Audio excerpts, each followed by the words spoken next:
Okay, we are still on First Kings. Let's talk about the divided monarchy. So, ito yung naging resulta ng rebellion ng Northern Kingdom. Again, ano yung cause ng rebellion? Yung masyadong yung feeling ng mga tao during the time of Solomon, masyado silang pinahirapan, no? Ang problema, itong si Rehoboam, nakinig siya doon sa mga nakababata niyang adviser na ipagpatuloy yung kanyang pagiging malupit, no? Malupit sa pamamahala ng bayan. Now, yung si Jeroboam, yung son of Nebat ay nag-decide na mag-rebel. Kinampihan siya, no? Kinampihan siya ng 10 tribes, no? So 10 tribes minus the tribe of Levi minus the tribe of Benjamin. So ang Benjamites ay kumampi sa tribe ni Judah, no? At nakikita mo yung territory niya, no? Malaki rin, ano? At dito sa in the middle, nakita nyo doon sa city, near Jerusalem at Jericho, is yung Bethel at saka Ai, no? No? At dito ay and then Bethel, and then doon sa pinaka norte, nakita nyo sa taas, doon sa part na ng Phoenicia ay nandun yung Dan, okay? So ganun po ang ginawa ni Jeroboam, ay naglagay ng calves doon sa Ai at saka sa Bethel at saka sa Dan. So ganito yung picture nga, the divided kingdom. So si Rehoboam muna, na anak ni Solomon. He reorganized that he could not force the northern tribes back into his own realm.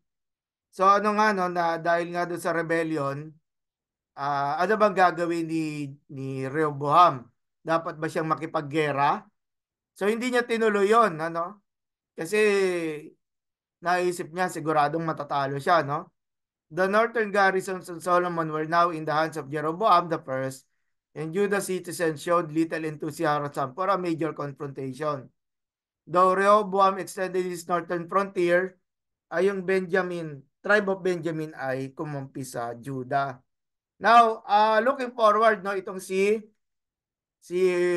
Saul, no, who became yung si Apostle Paul, no? Ang former name niya ay Saul, siya ay from the tribe of Benjamin, no? At si Roboam ay nagkapagdigmaan kay Pharaoh Shishak, no? Ay siya ay natalo, itong si Rehoboam. Again, going back, ito ay consequences, no? Doon sa curse doon sa family ni David at now nangyayari kay Rehoboam. Now itong si Jeroboam, son of Nebat, doon sa Northern Kingdom or what we also call Israel, no? During his 2 decades of rule, Jeroboam had to assemble a kingdom from scratch. Bakit kamo? Naalala natin, ang kaharian ay nakapokus doon sa Southern Kingdom or sa kay David at saka kay Solomon. During his 2 decades, no, while he could lay claim to such fortified Solomonic cities as Megiddo and Hazor at the outset of the rule, no, the Northern Kingdom lacked a capital. Kaya pinili nila yung Shechem, no, yung Shechem ang naging capital ni Jeroboam. Of greatest concern to the Deuteronomistic historian were the cultic centers, no, or inilagay niya yung mga calves, no, sa Bethel at saka sa Dan. Both sides were an abomination to the Deuteronomist. Yung, di ba yung kanina yung sinabi ko, yung Deuteronomist, siya yung nag-compile, no, ng storya mula Joshua hanggang 2 Kings, no? At siya yung nagbibigay ng, sabihin natin, comment dun sa pamumuno, no? Na paulit-ulit, yung kay Jeroboam son of Nebat ay binibigyan ng negative na no, evaluation na ginawa daw ng hari na to, ng hari ng Israel, kung ano yung ginawa ni Jeroboam son of Nebat. So very negative yung portrayal nito kay Jeroboam son of Nebat. No? Again, yung background nito is rebellion against the throne of David, and of course yung pag-lead ng Israel or the Northern Kingdom sa pagsamba sa mga Diyos-Diyosan. Now, this is a mga nahukay, no? picture ng mga golden calf, no? Golden calf. So, ayun, before we go on, naalala natin yung golden calf sa time ni ano, no? Ni Aaron, di ba? Nung si Moses ay nagpunta sa ano, Mount Horeb, matagal siyang hindi nakabalik. Inakala ng mga Israelita na namatay na si Moses at kaya naman si Aaron ay dahil sa udyok ng mga tao, gumawa siya ng golden calf, no? Na parang ano na naman, paulit-ulit na naman yung tradition na hindi maganda. Ito po ay galing sa ano, antiquities, no? Na about sa Son of Nebat, sa tradition na to. Yung antiquities po written mga around 80 AD, no? So that was mga around 50 years after Jesus, no? Kasi AD 80, no? Um, Therefore, Jeroboam had built him a palace in the city of Shechem. And now the Feast of Tabernacles was approaching in a little time. Jeroboam considered that if he should permit the multitude, yung 10 tribes ay sasamba kay Yahweh sa Jerusalem, makita niya, magkakaroon siya ng problema. They would probably repent of what they had done and be enticed by the temple and by the worship of God, there perform and would leave him and return to their first king. So again, yung pinaghirapan ni what we could call King Jeroboam, no? Lahat ng pinaghirapan niya ay kung babalik na naman ang loyalty ng mga tao ng mga taga-Israel or Northern Kingdom sa Southern Kingdom dahil sa Jerusalem, manghihina ang kanyang kapangyarihan. Kaya ang ginawa niya, nagpagawa siya ng dalawang golden calf, no? Isa sa Bethel at isa sa Dan. Balikan natin yung mapa kanina, no? No? Yung mapa nakikita nyo, yung Dan nandun sa pinaka-norte, yung Bethel ay nandun sa border. Para nang sa gayon, kung saan mas malapit, doon kayo pumunta, doon kayo sumamba. Huwag lang kayo sasamba sa Jerusalem. Ganun yung naging religious strategy nito ni Haring Jeroboam na anak ni Debat, no, anak ni Debat. Okay, so and when he had called those 10 tribes together over whom he ruled, ito yung kanyang speech. I suppose, my countrymen, that you know this, that every place had God in it, nor is there any one determined place in which he is, but he everywhere hears and sees those that worship him, on which account I do not think it right for you to go so long a journey to Jerusalem. Kasi nga, talagang iniiwasan niya yung mga tao niya pumunta sa Jerusalem sa Southern Kingdom, which is an enemy's city to worship him. Enemy kasi nga, ano, no? They already rebelled against Rehoboam, son of Solomon. It was a man that built the temple. So meron pang halong paninira, no? Na yung daw temple ni Solomon, tao rin lang naman ang gumawa niyan. So I have also made 2 golden heifers dedicated to the same God. The one of them I have consecrated in the city of Bethel, other in Dan, to the end that those of you that dwell nearest those cities may go to them and worship God there, and I will ordain you for certain priests and Levites among yourselves, that you may not have to want of the tribe of Levi. So, maging itong sa Northern Kingdom, they also rejected, no? Yung mga Levites, kasi bakit kamo ang Levites at saka yung mga priests, malamang kakampi na naman yan sa Aaronic priest ay kakampi sa sa Southern Kingdom. Kaya nagtalaga siya ng sarili niyang mga pare. Now let's talk about the house of Omri, no? Baasha killed Nadab, yung anak ni Jeroboam ay si Baasha, pinatay ni Nadab. Tapos ito naman si Baasha, sinundan siya ng anak niyang si Ela. Si Ela naman ay pinatay si Zimri, no? And then itong si Zimri, nung nilusob ni ang isang general na pangalan si Omri, at nakikita na ni Zimri na matatalo siya, nagpakamatay si Zimri. Okay. Kaya welcome to the house of Omri.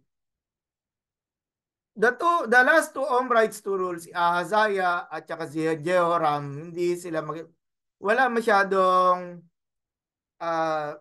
malawak na description tungkol sa kanilang pamumuno. Ang nabigyan ng attention si King Ahab, son of Omri. Okay?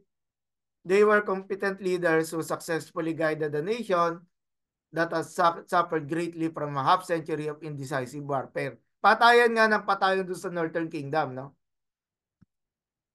So again, Ahab son of Omri. Si Ahab ang pinaka we shall say pinaka popular, no?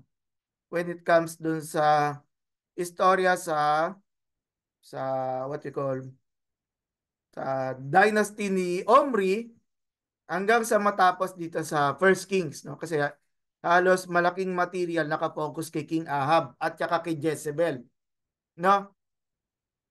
Now itong si Omri dahil nga napapaligiran siya ng mga makapangyarihang bansa din.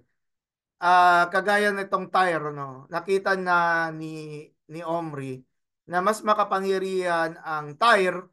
Ang ginawa niya, nakipag-alyansa siya kay Ito Baal, hari ng Tyre, at ito nga si Jezebel ay naikasal kay Ahab, no?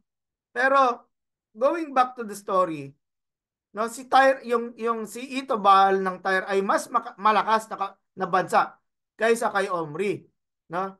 Kaya para maiwasan yung digmaan, si Jezebel ay naging asawa ni Ahab. Unfortunately, itong si Jezebel, sinama niya yung mga pagsamba niya sa mga Diyos-Diyosan, ano? Sa mga Baal, mga Asherah, dinala niya sa Israel. Then either late in Omri's reign or early Ahab's, Atalaya, who appears to have been Ahab's half-sister, was dispatched to Judah. No? Si Atalaya ay half-sister ni Ahab. At itong si Atalaya ay ano no, ikinasal kay ano no, kay Jehoshaphat, no? Son of Jehoram. Pag-aralan niyo mabuti mga kapatid, no? Si King Ahab kay Jezebel. Si Atalaya, half-sister kay Jehoshaphat naman, okay? So nakita natin there's something going on here, no? Sa north, si Jezebel; sa south, si Atalaya ay naging asawa ni Jehoshaphat. Mamaya babalikan natin si Atalaya. Tingnan muna natin yung problem na nagiging cause nito. Ahab captured Ben-Hadad at saka yun nga, later Ben-Hadad at si Ahab ay nagkampi sa kalaban nilang sa Assyria. Now, ito yung hindi magandang contribution ni King Ahab dahil sa influence ni Jezebel. Yung mga Baal, yung pagsamba sa mga Diyos-Diyosan ng Kinaan, no? Let's say inimport nila, no? Iba-ibang pangalan to, Yerubaal, Eshbaal, Meribaal, no? Ay ano no, at para sa Israel or sa Northern Kingdom ay habang sinasamba nila si Yahweh, no? Sinasamba rin nila si Baal, no? Para sa kanila walang problema noon.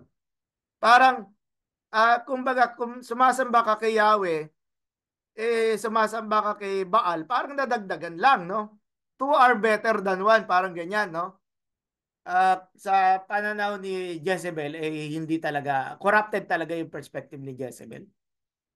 Now, siguro pwede na natin tong ano no, i-summarize na lang no, yung laki ng problema na idinulot ni King Ahab dahil sa impluwensya ni ano ni Jezebel. At makikita natin sa Bible na dominant, very dominant itong si Jezebel no kay King Ahab no.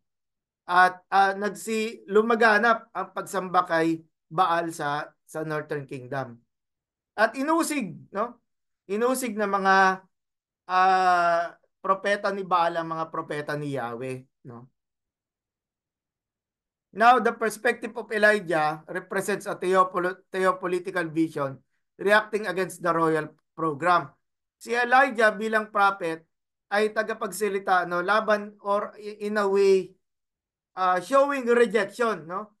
Kumbaga si prophet Elijah ang naging tagapagsalita ni Yahweh para ipakita na hindi niya sinusuportahan ang kaharian na to na nito ni King Ahab at yung pagsamba nila na mali. Yung pagsamba nila sa mga Diyos-Diyosa na inimport galing sa Tyre at sa iba-ibang mga bansa pa na pagan, no?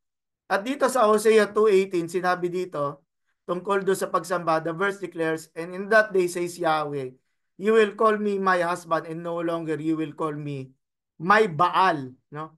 This shows yung level, yung degree ng corruption na nangyari dito sa ano no, sa Northern Kingdom sa Israel. Now let's talk about Elijah kasi malaking portion din. Kung malaki ang portion kay King Ahab, malaki din yung representation niya no, ni Prophet Elijah sa istorya sa unang hari. Elijah, the prophet's name in Hebrew means my God is Yahweh. Elijah's lasting impact is illustrated with the fact that his name is mentioned 29 times sa New Testament. So, ganun kalaki yung respeto ng mga New Testament authors dito kay Elijah. And even we could also consider na merong appearance no itong si Elijah at si Moses with Jesus no. Sa post-exilic writing of Malachi, Elijah is taken to be the visible forerunner of the deity. Behold, I will send you Elijah the prophet before the great and terrible day of Yahweh comes. At sinabi ng ating Panginoong Hesus, yun si John the Baptist. Okay. Now, going back to Elijah, Ahab ruled Israel when Elijah functioned as Yahweh's prophet. So bakit ba may propeta? Ang propeta ay tagapagsalita ni Yahweh. Ngayon, ang nagkikriticize doon sa hari na pinakamataas sa Northern Kingdom ay ang propeta ng Diyos. So again, bakit nagpapadala ang Diyos ng propeta? It is to show, no? It is to show na minamahal ni Yahweh ang Israel kahit sila ay nahuhulog na sa pagsamba sa Diyos-Diyosan. At sinasabing pagmamahal na to is in order to remind them of their covenant with Yahweh in order to bring them back no sa pagsisisi kung sila ay magsisisi sa kanilang mga pagkakasala. At nakita natin may mga ganong pangyayari, especially during the time dun sa ano sa Mount Carmel na yung conflict between the prophet Elijah at yung mga propeta ng Baal na sumusunod kay Queen Jezebel. Sabi dito sa central portion ay nagkakaroon daw ng injustice. Often the poor were victimized by the wealthy. In difficult times, they were forced to pay exorbitant interest rates, and when they could not make the expected payments, ang nagiging pabayad ay pagiging alipin. No? So sa aspect na to, yung mga mayayaman, tuwan-tuwa pag naalipin yung mga kanila mga kababayan. Religion under Omride rule was equally bankrupt.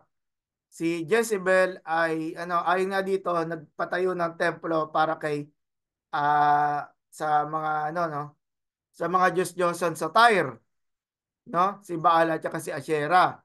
Tingnan niyo yan, no? 850 prophets ni Baal at saka si Asherah ay pinapakain ni may malaking pondo para sila ay pakainin. Siguro sarap buhay nitong mga propeta ni Baal at saka Asherah sa kapanahunan ni Ahab at saka ni Jezebel.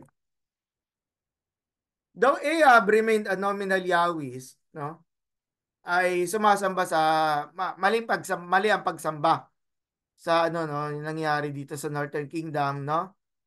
Kung si propeta Samuel ang nagpayo kay Saul, si propeta Nathan ay nagpayo kay David, si Ahiya ay nagpayo kay Solomon. Now ito naman si Prophet Elijah naman ang siyang nagki-criticize kay King Ahab, no? Such prophets si Elijah at si Micaiah were of course evidences ng pagmamahal ni Yahweh sa mga tao kahit na sila ay nahuhulog sa pagsamba sa mga Diyos-Diyosan. Now, ito yung isang paboritong or sabihin natin, well familiar na istorya. Yung contest sa Mount Carmel, no? At dito, ayun nga, sa harapan ng mga propeta ni Baal at si Elijah ay nagharapan sila at doon nga pinakita ni Yahweh na siya ang tunay na Diyos. Itong mga sumasamba kay Baal ay mga hindi totoong mga totoong lingkod. Now afterwards, meron pang isang propeta na very important sa storya, si Micaiah, son of Imla, no? He is another energetic and courageous prophet who pursued the role of lone dissenter while Ahab held the throne. Reminder, no? Yung prophet ay representative ni Yahweh para i-criticize yung kingship, no? There we learn that the winds between Israel and Syria had shifted. The days when Ahab of Israel and Ben-Hadad of Syria had been allies were now past. At the moment, Ahab sought to reclaim Ramoth Gilead, a city in Transjordan na occupied by Syria, but previously held by Israel. So ang ginawa ni King Ahab, nakipagkampihan siya doon sa Southern Kingdom na si Jehoshaphat. Remember, si Jehoshaphat ay lumalabas ano niya, no, ay bayaw niya. Magbayaw sila. Bakit? Kasi si Ahab, yung kapatid na si Atalia, ay asawa ni Jehoshaphat, no? Jehoshaphat must have known that Ahab regarded him as his vassal. Mas makapangyarihan ng Northern Kingdom kaysa sa Southern Kingdom by this time.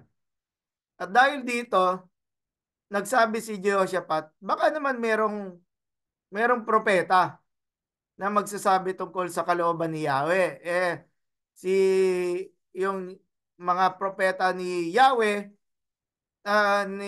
ni King Ahab, sabi, hindi, maganda ito, ituloy natin. Sabi ni Haring Jehoshaphat, baka naman may iba ka pang hari dyan, ano? Ay, meron ka pang ibang propeta.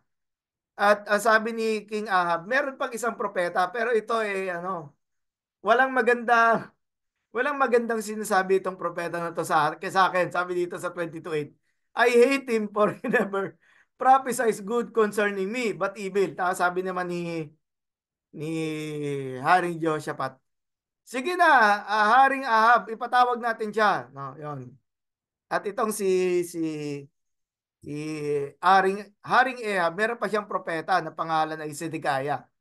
Na itong si Sedekaya ay nagmomostra pa na na si na talaga daw ay magiging magtatagumpay daw si Haring Ahab. Ngayon, kabaliktaran yung sinabi ni Propeta Mikaya. Sabi niya, no? Mikaya communicated this true oracle na sabi niya, ito raw ang sinasabi ni Yahweh. Si Ahab, no? Mikaya claimed that in a special vision, he had learned of Yahweh's desire to oppose Ahab. Anong ginawa? Though it not deceive Ahab directly, he would entice him through a heavenly volunteer.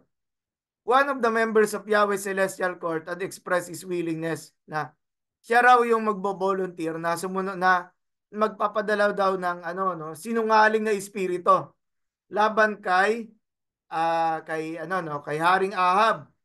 While Micaiah was returned to prison for having spoken, at dahil nga dito, lumalabas ang sinasabi ni Micaiah, yun daw um, galing daw sa trono ni Yahweh, ang siya daw nagpadala ng espiritu ng kasinungalingan dito sa mga propeta ni Ahab. Okay?